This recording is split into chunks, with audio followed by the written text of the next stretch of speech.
Troisième tour de Coupe de France opposant deux formations de même niveau hiérarchique.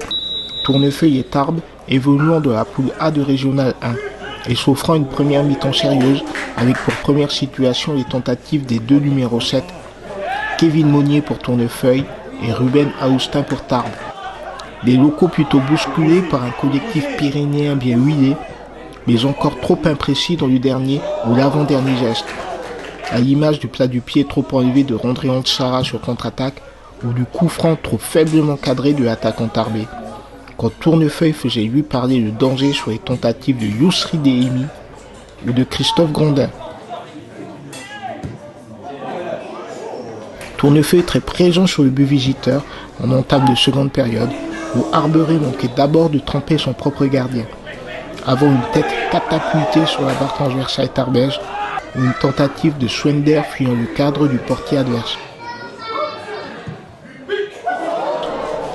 A contrario de visiteurs bénéficiant d'un penalty plutôt contestable, sur lequel Dos Santos trouvait l'ouverture du score malgré le temps fort tournefeuillé. Des locaux encore dominateurs et touchant une seconde fois le poteau sur un slalom de Monnier.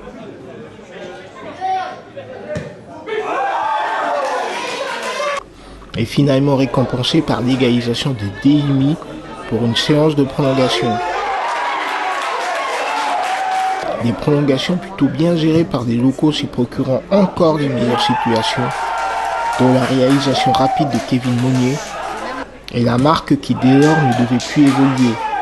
Tournefeuille enchaînant ainsi victorieusement après une première victoire en championnat, quand Tarbes devra lui se reprendre lors du derby face à Lourdes dès le week-end de prochain.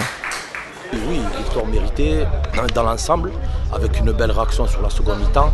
Après, je pense que on fait une très mauvaise entame, on n'est pas dedans.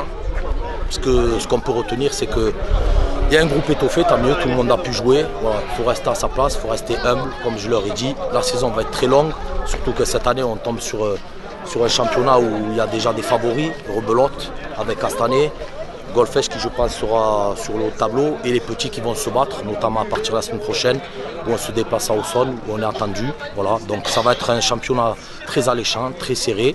Et pour la coupe, on va dire c'est le bonus et ça permet de faire jouer tout le monde. Voilà.